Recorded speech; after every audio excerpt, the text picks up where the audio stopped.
Olá pessoal, tudo certo aí?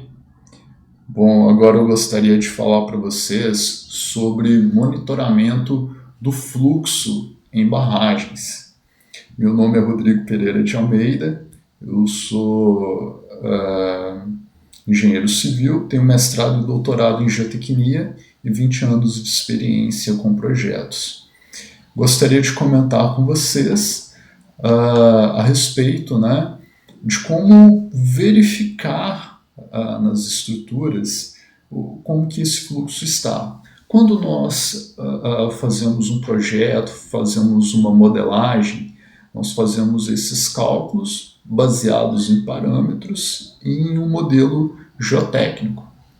E nós obtemos resultados, né, que nos ajudam a prever o comportamento dessa estrutura. No entanto, quando ela é executada, é necessário ter instrumentos para validar se esse modelo está correto e também para verificar se não teve nenhuma mudança, porque pode ser que esse fluxo ele teve alguma alteração e isso pode indicar alguma anomalia ou talvez até instabilidade. Por isso, a importância de se monitorar as estruturas e principalmente os instrumentos, identificar aí como que está o nível freático, tanto do reservatório. Então, no reservatório, nós medimos a régua linimétrica. Tá um exemplo aqui.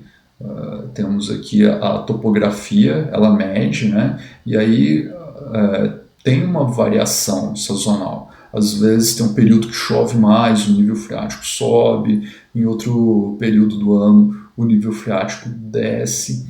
Então é importante estar verificando como que esse aumento e descida no nível freático na estrutura.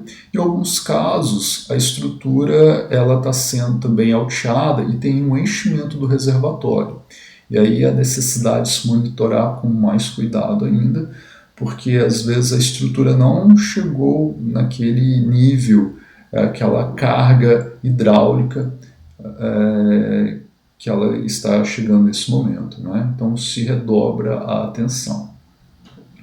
Outra medida a ser tomada como atenção é na saída do dreno de fundo, ou seja, você tem a montante, o nível do reservatório, a jusante, você mede a água que está saindo pela base. Normalmente tem um volume ali que é medido. Por isso nós medimos aí, usamos medidores de vazão. Aqui nós temos um exemplo de uma calha partial e tem um pluviômetro aqui em cima também, né? Esse equipamento, ele também, às vezes, ele é substituído por medidores de vazão que tem um sistema de triângulo.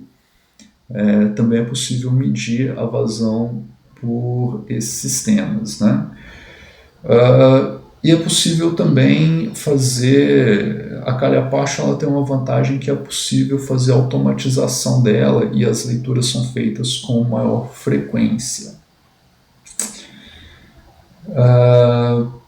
Ok, então nós temos a leitura, a montante, a jusante, né? A montante o nível freático, a jusante a vazão que está saindo da drenagem, e aí nós precisamos monitorar também como que está esse fluxo no corpo da estrutura. No corpo da estrutura nós usamos basicamente NA e pesômetros.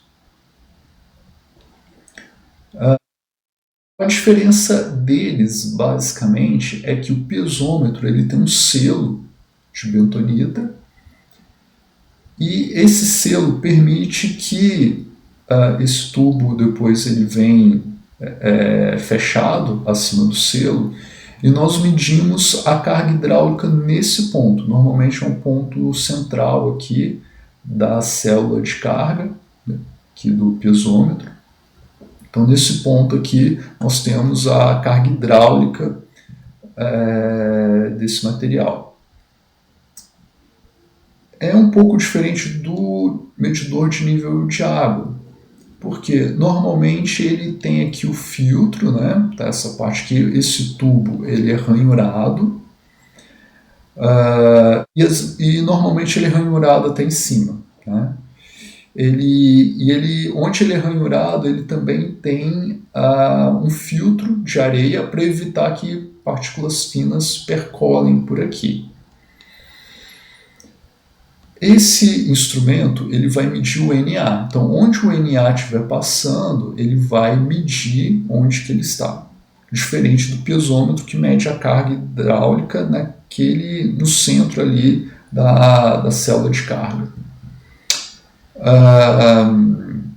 Bom, então ele é colocado no corpo da barragem e ele também é utilizado em pilhas, né? Tanto pilhas de rejeito quanto pilhas de estéreo.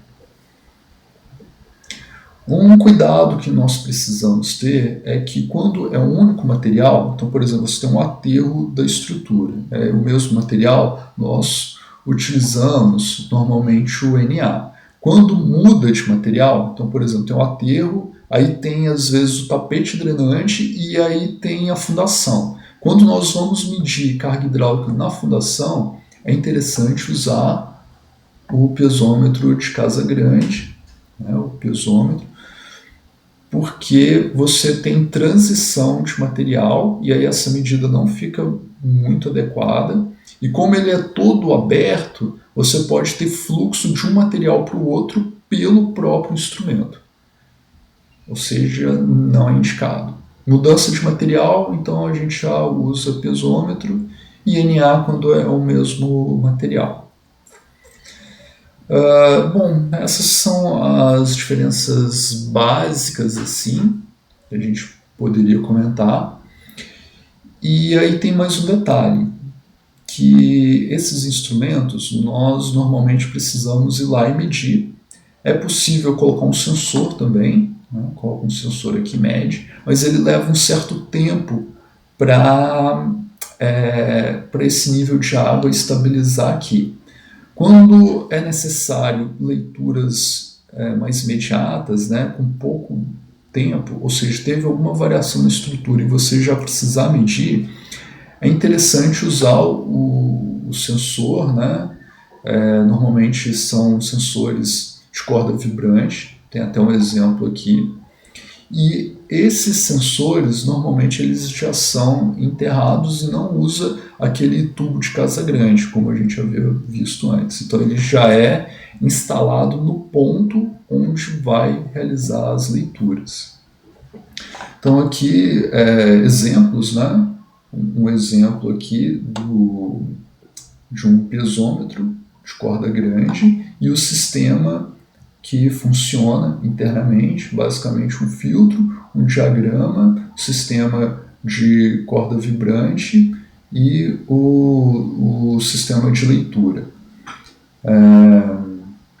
Esse material ele é cabeado, ele tem um local onde recebe a aquisição dos dados e esses dados eles são transferidos, pode ser por Wi-Fi ou muitas das vezes também por fibra ótica. Né?